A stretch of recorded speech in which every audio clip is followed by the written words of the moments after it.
तो दादा साहब फोन दिया, सबकी यही है मांग, पाइपलाइन से पानी चाहिए सबको। आओ एक बार अपने विचार रखो, उसके बाद हम हमारे सवाल आपसे रखेंगे। आ जाओ विनोद बेड़ा जी।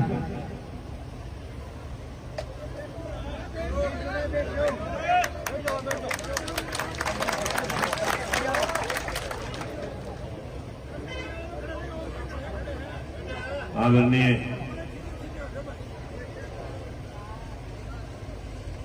गांव के सम्मानित बुजुर्गों,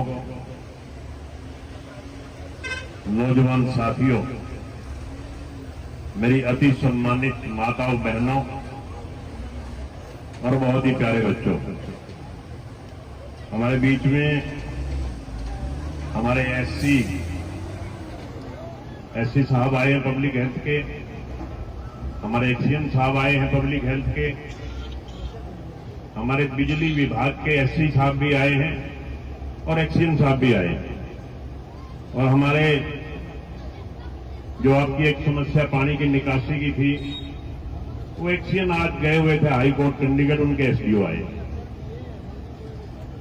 सही कहा सत्यवान जी ने कि आप पिछले 8-10 दिन से यहां जेठ की तपती धूप में धरना लगा के बैठे हैं।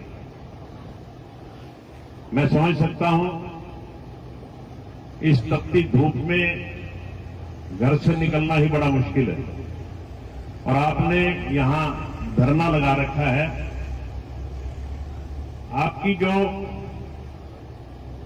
धरना लगाने की जो मजबूरी है वो आपकी जायज है। आप काफी दिन से पीने के पानी की डिमांड कर रहे थे और मैं भी पूरी तरह से प्रयासरत था किसी तरह से आपको पानी दे सकूं। आज से लगभग 20 दिन पहले हमारे अनूप जी, इनके साथ इनकी पत्नी, क्या नाम उनका, विशाखा जी, और लगभग 60-70 आदमी गांव से मेरे पास मिलने आए। मैंने उसी समय इनके सामने ही एक्सीएम पब्लिक हेल्थ को फोन किया था। और इससे पहले की बात बताऊं अगर मैं, तो करीब 1.5 साल पहले भी ऐसा एक जिक्र आया था कि वहां वाटर वर्क्स की मतलब बड़ी खराब पोजीशन है, टैंक सारे टूटे पड़े हैं, रिपेयर की जरूरत है। जब मैं खुद भी वाटर वर्क्स का विजिट करके गया था और मैं देख के गया था और मैंने एसडीओ एक्सीएम को वहीं मौके पे बुलाया था और मैंने उनको कहा था, देखो इनके गांव की वाटर वर्क्स की क्या पोजीशन है। तो उसी दिन हमने एस्टीमेट बनवा के करीब 7.5 करोड़ रुपए का एस्टीमेट बनवा के इसके पूरे रेनोवेशन के लिए वो 7.5 करोड़ रुपए हमने यहां के लिए पास करवाए। उसका टेंडर लगने की कगार पे था, इतने में आप फिर आ गए कि जी हमें तो गर्मी में पानी की बड़ी दिक्कत आ रही है।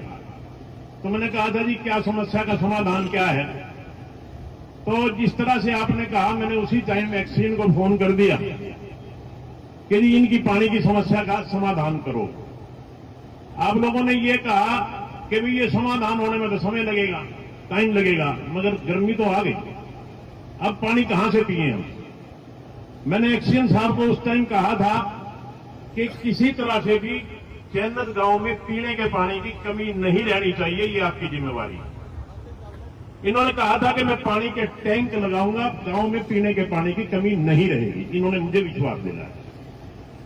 उसके बाद हमने एस्टीमेट बनवा लिया कि अलग से चैनल, खरखड़ी का चैनल अलग हो जाए और यहां पे एक इंडिपेंडेंट फीडर, जिससे आपकी ये शिकायत रहती है कि बिजली नहीं रहती, हमें इसलिए पानी नहीं मिलता, पानी का स्टोरेज पूरा नहीं होता, तो एक इंडिपेंडेंट बिजली का फीडर जो केवल और केवल उस पंप सेट तक आएगा बिजली और कहीं रास्ते में नहीं जाएगी, ताकि वो 24 घंटे बिजली रहे। और इसके बावजूद भी हमने एक एस्टीमेट ये करवा दिया कि एक परमानेंट जनरेटर वहां रहेगा, ताकि किसी समय भी अगर बिजली चली जाए तो जनरेटर को बटन दबा करके उसी टाइम मोटर चालू कर। तो ये सारी बात हो गई थी, एस्टीमेट भी बन गया था। एस्टीमेट मेरे ख्याल में डिवीजन ऑफिस, सर्कल ऑफिस में भी चला गया। इन बिटवीन मुझे पता चला कि आप लोग धरने पे बैठ गए। मैं नहीं चाहता था कि आप लोग धरने पे बैठें, क्योंकि ये जो कुर्सी हमें मिलती है वो आप लोगों के द्वारा दी गई होती है। आप लोग ही कुर्सी पे बैठाते हो, और आप लोगों की जब नजर ठीक ना रहे तो हम कुर्सी पे ज्यादा दिन टिक नहीं सकते। जब तक आपकी नजर इनायत रहती है, जब तक आपकी नजर ठंडी रहती है, हमारी कुर्सी तो तभी तक चलती है। और जिस दिन जनता नाराज हो गई उस दिन हमारी कुर्सी ज्यादा दिन नहीं चलती। और मैं नहीं चाहता था, और मेरा पिछला रिकॉर्ड भी ये है, मैं कभी ये नहीं देखता कि किस व्यक्ति ने वोट दिया है, किस व्यक्ति ने नहीं दिया, कौन किस पार्टी का है। जो मेरे पास आ गया मैं तो उसे अपना समझता हूं और हमेशा उसका काम करने का प्रयास करता हूं। और वही उसी बात के मुताबिक ही मैंने इनको कहा था कि भाई चैनत गांव में किसी चीज की कमी नहीं रहनी चाहिए। तो इन्होंने अपनी कार्रवाई भी की। इस दौरान आपको फिर पानी की किल्लत आई, जिसके कारण आपको यहां धरना देने पे मजबूर होना पड़ा। जिस दिन से आप धरने पे बैठे, मैं उसी दिन से चिंताग्रस्त था। मैं उसी दिन से इस सोच में था कि किस तरह से मैं धरना स्थल पे जाऊं।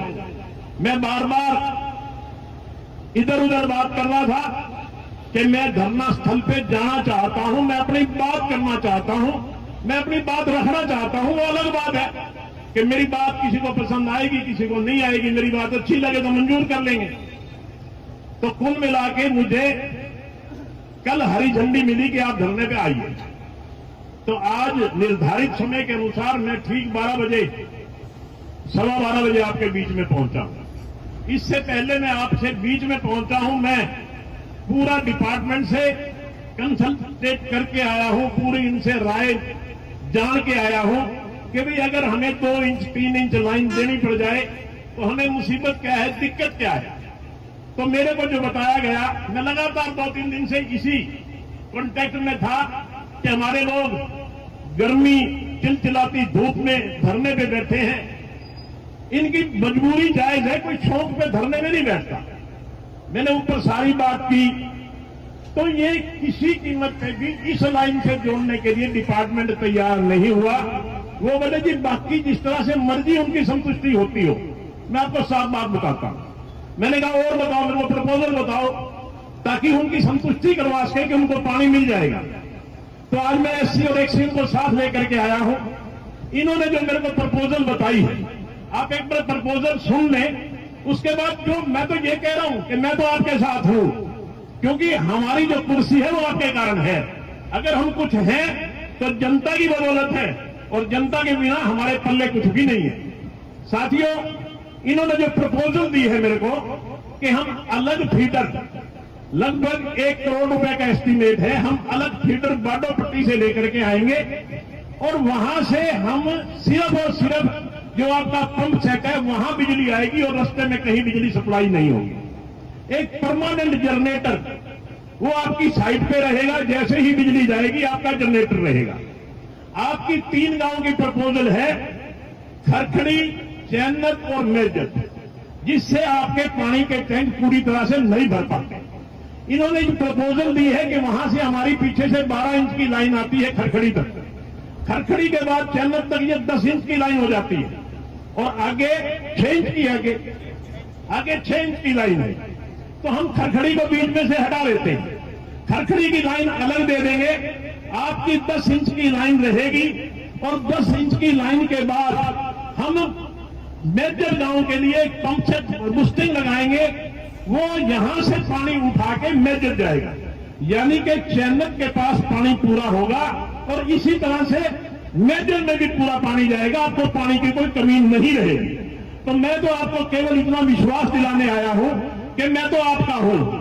मैं, सत्यवान जी ने कहा कि 10 दिन के बाद संभाले हैं, ईमानदारी से कह रहा हूं, जिस दिन से आप धरने में बैठे हो उसी दिन से चिंतित था, मगर लोगों के बीच में जाने के लिए भी एक सहाय की जरूरत होती है। कम से कम मुझे तो ये तो कहे कि आप आ जाओ जी। तो इसलिए मैं तो 10 दिन भी इसलिए लगे। और आज तो मेरे चंडीगढ़ में इतनी जरूरी मीटिंग थी 3 बजे, मैंने कहा मेरी मीटिंग का कोई मकसद नहीं है। मेरी मीटिंग तो मेरे हल्के के लोग हैं, मेरे हल्के के लोगों के बीच में जाऊंगा। जब तक उनकी संतुष्टि नहीं होगी मेरी मीटिंग का कोई फायदा नहीं। तो मैं आज आपके बीच में डिपार्टमेंट को लेकर के आया हूं और इस जिम्मेवारी के साथ आया हूं कि आपके पास 10 इंच की पानी आएगा, अलग से फीडर होगा, अलग से जनरेटर रखा जाएगा, पीने के पानी की आपको कमी नहीं आएगी। ये मैं जिम्मेवारी लेता हूं, डिपार्टमेंट जिम्मेवारी लेता है। और जहां तक आपका सवाल है कि इस पाइप से हमने कनेक्शन लेना है, मैं ईमानदारी से कहता हूं, परमपिता परमात्मा को साक्षी मान के, कि मेरे को डिपार्टमेंट ने कहा है कि जी हम इसमें से कनेक्शन दे नहीं सकते, क्योंकि ये अर्बन लाइन है और अर्बन लाइन में से, क्योंकि रूरल की अलग योजना होती है, अर्बन की अलग योजना होती है, इसलिए हम इसमें से दे नहीं सकते। तो मैं आपको ईमानदारी से कहता हूं कि जो प्रपोजल डिपार्टमेंट लेके आया है, आपको पानी के टैंक फुल रखेंगे, आपको किसी चीज की कमी नहीं आएगी। पानी देना सरकार की एक अच्छी योजना है और मैं कहता हूं कि उस योजना पे मैं आपके साथ खड़ा हूं और आपको पूरा पानी दिलवाने का काम करूंगा। कभी भी आपको पानी की कमी नहीं आएगी। ये मैं आज भरे इस आपके धरने पे अनाउंस करता हूं। बाकी जो आदेश आपका मेरे लिए हो, मैं आपके साथ खड़ा हूं। धन्यवाद। जय हिंद।